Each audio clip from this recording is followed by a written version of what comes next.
You're single, so you don't need a house this big, Jenny. We're family. Of course it should be shared, right? My mother Diane's voice spilled casually from my smartphone speaker, as lighthearted as if she were discussing tomorrow's dinner plans. She knew perfectly well that it was the day I was moving into my new home, yet she said it so matter-of-factly over the phone.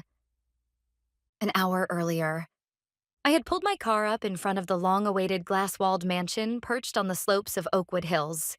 It was the move-in day for my $1 million sanctuary, the reward I had earned after 6 years of sweat-soaked, mud-stained effort.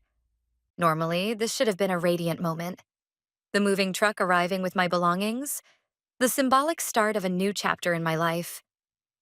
Instead, what greeted me was something I never could have imagined. Parked in my driveway was a massive moving truck I didn't recognize, and the workers hustling back and forth weren't carrying my things. A faded sofa, a gaudy gold display cabinet with atrocious taste. There was no doubt about it. The furniture belonged to my sister Lucy's house. More to the right. Don't scratch it. This is my new office and home, you know. The arrogant shout echoing from the terrace belonged to my brother-in-law, Steve. A self-proclaimed CEO whose business hadn't made a cent yet. He was barking orders as if this mansion had been his all along. Through the vast glass wall of the living room, I could see Lucy chasing her 3 children around. They were running across the solid wood floors I had just custom finished. Floors that still smelled of fresh wax, with their shoes on. I couldn't get out of the car. Before anger could take over, a sharp sense of observation cut through their sheer selfishness. With trembling fingers, I pressed the record button on my phone and quietly began documenting this unbelievable invasion. The moving checklist on my dashboard looked painfully absurd in the face of this grotesque scene. At last, I stepped out of the car and walked, one step, then another, toward my sanctuary. "Hey, you there? You're in the way. Move!" One of the movers yelled at me, assuming I was just an outsider. I ignored him, strode through the front door, and marched straight into the living room. There, on top of the Italian quartz kitchen island I had spent months selecting, sat greasy fast food bags. And right beside them sat Lucy, holding a glass. "Oh, Jenny, you're here already. I was hoping to make it a surprise. Did Mom tell you?" Lucy greeted me with a beaming smile, completely unapologetic. "Lucy, what is going on here? Why is your furniture being moved into my house? Why are your kids running around inside my home?" My voice came out lower than I expected, even to myself. "What do you mean, what's going on? Didn't Mom explain? You weren't seriously planning to live alone in a house this big, were you? That would be such a waste. We've been struggling because our current place doesn't have enough bedrooms for the kids. And Steve said that to launch his new business, he needed an address that looks more successful. We're family. It's only natural to help each other out, right?" Her tone made it sound as if they were doing me a favor by using my house. Behind her, Lucy's children pressed their mud-covered hands against the custom glass wall I had just installed. "I never agreed to anything like this. Take all the furniture outside immediately. Tell the movers to stop." When I said this firmly, Steve, who had been on the terrace, walked into the room with a scowl. Hey, Jenny. Don't get so worked up. We're family, aren't we? Sure, you might be paying the mortgage, but it's our job to make good use of this amazing environment. If I invite my clients here, my business will take off in no time. And when it does, I'll even pay you some maintenance fees." Maintenance fees? I was speechless.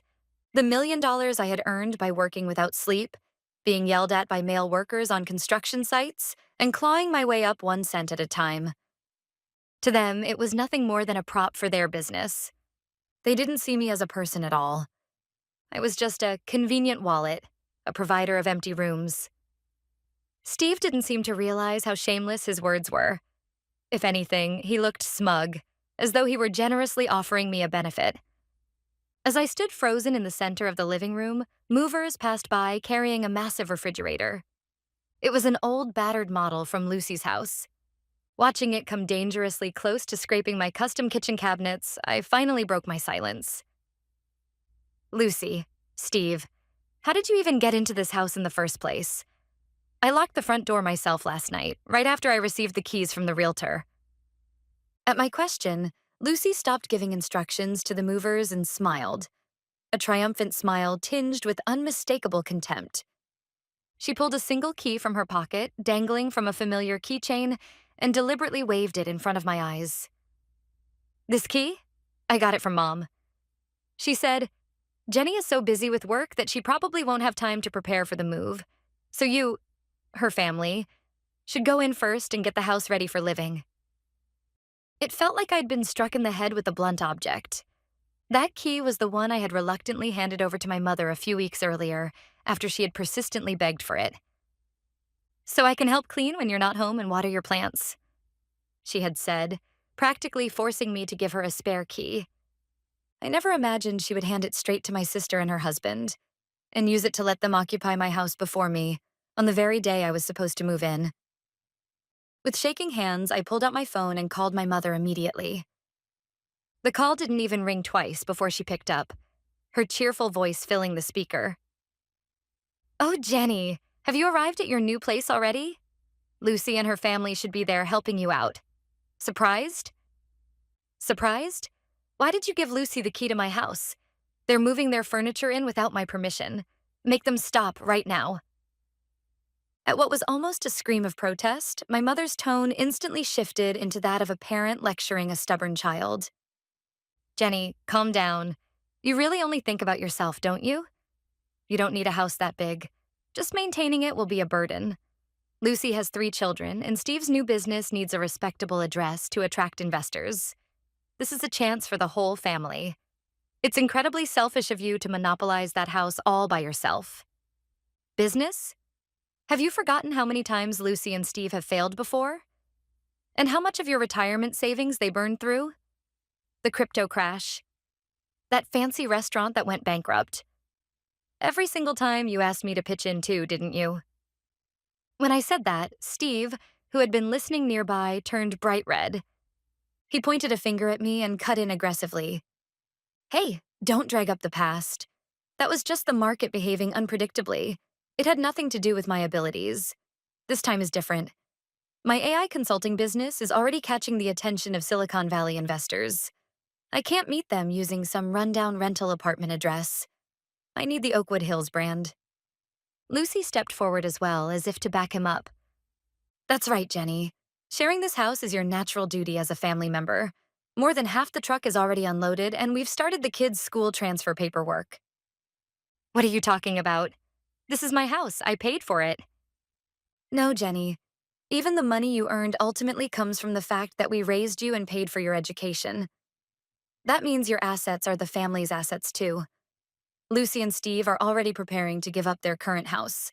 The facts are already in place. With that, my mother hung up on me, unilaterally. In the suddenly silent living room, I watched as Lucy and Steve casually began discussing room layouts, as if everything were settled. They had planned for my resistance from the start. By moving their belongings in before I arrived and creating a situation that was too far along to undo, they were convinced I would eventually give in.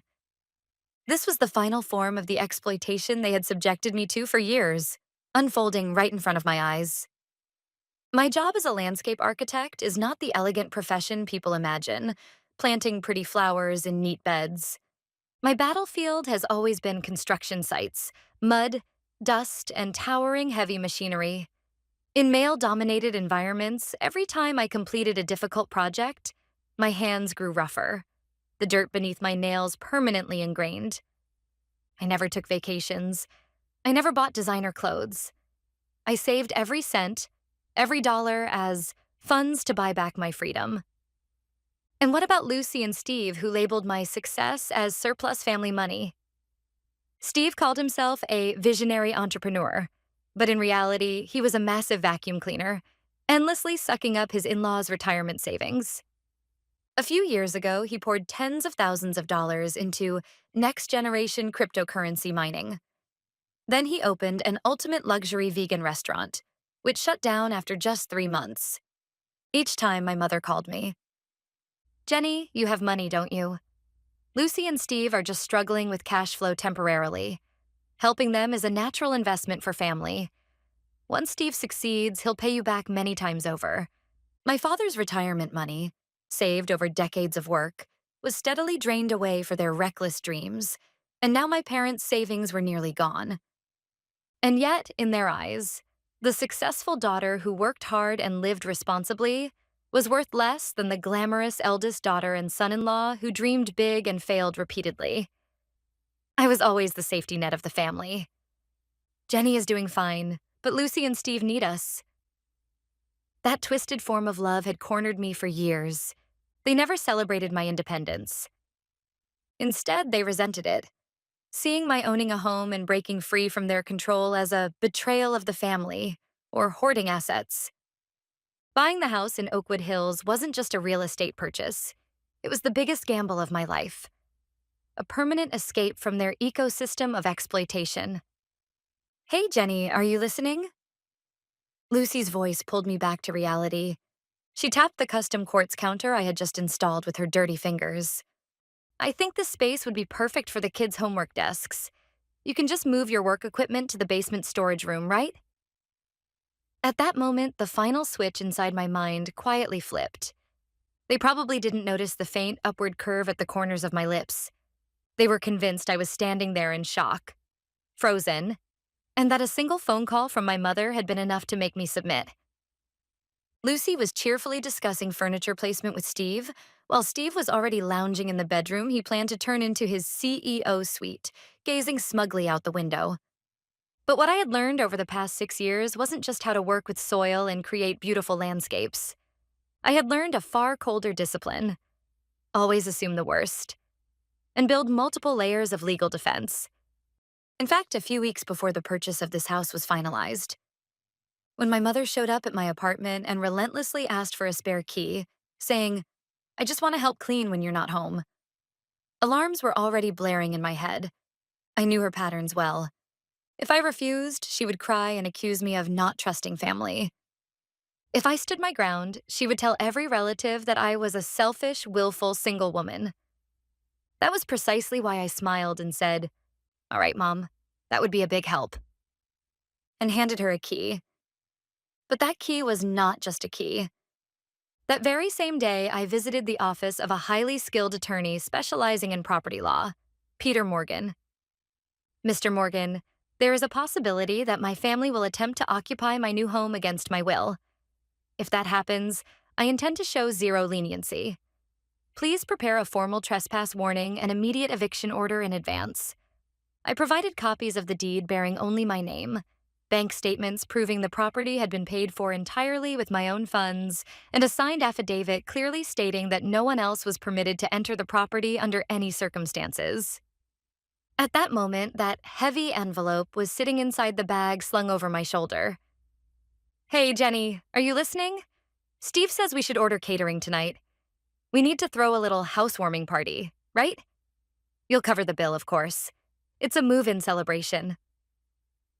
Lucy peered into my face, already counting on me to foot the bill. The moment I saw that expression, my internal waiting period ended. I didn't answer her. I calmly took out my smartphone. Then I tapped another number saved on the speed dial. Not a catering company, not my mother, the police station, and the direct line of Attorney Morgan, who had already been briefed on the situation. "Yes, it's me. Yes, a structural violation has been identified. Please proceed immediately." As soon as I said that, Steve turned toward me with a puzzled look. "Hey, who are you talking to? A violation? Is there something wrong with this house?" "Oh, yes. A very big problem, Steve. Lucy." I reached into my bag and pulled out a pristine white envelope. The moment Lucy saw the logo printed on the front, Morgan Law Offices, the color drained from her face. "There is a rule in this house. Nothing is allowed to exist here without my permission. Not even a piece of trash. You crossed that boundary." In the distance, sirens began to wail, slicing through the quiet of the upscale neighborhood. Red lights reflected against the glass walls, drawing closer through the falling dusk. What is this? What's going on? Steve rushed to the window and froze. His fantasy of a successful man's mansion shattered instantly as three uniformed police officers stepped onto the lawn. A loud knock echoed through the house. Police, we received a report. Is anyone inside? Before I could open the door, Lucy rushed forward. She forced a desperate smile onto her face and greeted the officers like a wronged citizen. Oh, officers, thank goodness you're here. There's been a suspicious person lurking around the house. Well, this is actually my sister. She's a bit mentally unstable and is trying to interfere with our move. It's all under control. We'll calm her down. She pointed at me and put on a pitiful little performance. The officers scanned the living room. The piles of old furniture, the confused movers, and finally, me, standing silently. I'm the homeowner, Steve Watson, a newly relocated CEO in this area. I apologize for my sister-in-law causing trouble. Steve stepped forward boldly and even tried to offer a handshake. The officer ignored his hand completely and locked eyes with me. Are you the one who made the call? Yes. I stepped forward. From the envelope, I laid 3 documents onto the table. Quietly, deliberately, with undeniable finality. My name is Jenny Ford. I am the sole legal owner of this property. These are notarized copies of the deed, proof that the house was purchased entirely with my personal funds. And this... I held up the 3rd document. A formal notice of trespass and demand for immediate removal, signed by Attorney Morgan. Today, individuals who were explicitly denied permission to enter this address took advantage of my absence, unlawfully entered the property, and moved their personal belongings inside. I demanded that they leave immediately, but they refused. Therefore, I am formally requesting police-enforced removal. The officer took the documents and began reading them carefully, page by page. For several long minutes, the living room fell into complete silence. I could see the color draining rapidly from Lucy's and Steve's faces. According to this deed, the sole owner of this property is Jenny Ford. The officer looked up and turned a cold, piercing gaze on Lucy and Steve. Your names do not appear anywhere. This is not your house. That can't be right. We got the key from our mother. We have a legitimate reason, Lucy screamed. The officer's voice dropped even lower, sharper than before. Possession of a key does not establish ownership. Once the legal owner tells you to leave, remaining on the premises constitutes trespassing. Stop the movers immediately and return all belongings to the truck. If you refuse, you will be arrested on the spot. Arrested? Steve whispered, his voice trembling. In that instant, his pride as a so-called CEO shattered completely against the immovable wall of the law. I watched their despair with icy calm. Move the items back to the truck now. Fail to comply, and you will be escorted to the station. The words cut sharply through the cold air of the living room. The hired movers, fully intimidated by the presence of the police, wasted no time. Clearly eager to avoid being dragged into trouble, they immediately began loading the furniture, items they had just carried in, back onto the truck. Wait, we're not done yet, stop! Lucy shrieked, half hysterical, trying to block them. The officer stepped between her and the workers. Ma'am, step back. They're making the correct decision. You should gather your personal belongings and exit the property as well. Immediately. That was when it happened. At the entrance to the driveway, a car screeched to a sudden stop. My mother jumped out and ran toward the house at full speed. Jenny, what do you think you're doing? She shouted as she burst inside. I came to check on the move and nearly had a heart attack when I saw police cars outside. Call them off right now. Aren't you ashamed dragging a family matter into public like this? She glared at me and tried to snatch the copies of the deed from my hands, but the officer stopped her. Mom, the one behaving shamefully here isn't me. It's you. My voice remained calm. This is my house. My sanctuary. The one I paid for. You're the one who handed out the key without permission and let people break in like thieves. You created the need to call the police by ignoring my warnings and trying to force a fait accompli.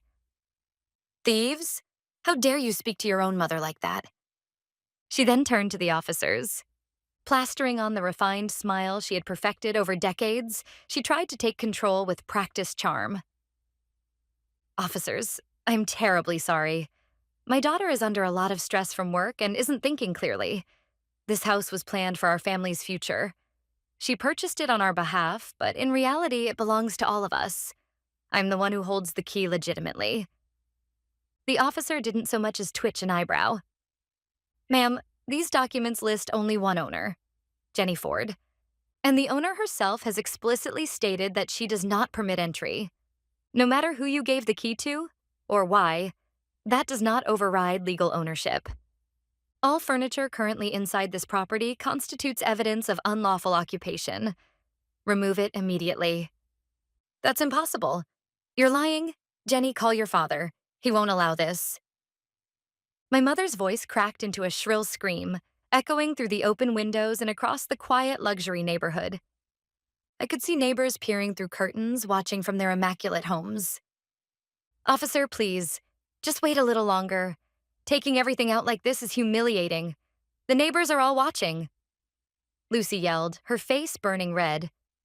The officer pointed calmly at his watch. If you're concerned about time, you'd better start helping yourselves. If everything isn't cleared out within 15 minutes, you will be taken in for trespassing. This is not a threat. At that final ultimatum, Steve finally broke. My reputation. Groaning under his breath, he grabbed the gaudy, overpriced chair he'd forced into the house and hurried it back to the truck like a man trying to escape. This was the structural collapse I had intended. For years, within the closed system called family, they had treated me as a convenient wallet, justifying their selfishness with the phrase family bonds. Now, that filthy power dynamic was being exposed in broad daylight, under the authority of the police and the cold, judging eyes of the neighborhood. Lucy noticed the nearby wives watching from their windows and hurriedly hid her face, shoving her children's scattered toys into trash bags. The pride of the woman who had declared only hours earlier that this house belongs to the family was completely gone. Jenny, you're truly frightening. What do you think you're doing putting your own family through something like this? In her eyes, I was no longer her daughter, only a wicked woman who had turned her back on her family. I only protected myself, Mom. From today on, I can finally live in peace. There will be no more uninvited guests in my life. No more parasites trying to steal the fruits of my labor. Parasites? I loved you and raised you. The love you talk about always came with a price. You funneled the money I earned into covering Steve's failures. You took my time to raise Lucy's children. You tried to use my home to satisfy their vanity. That isn't love.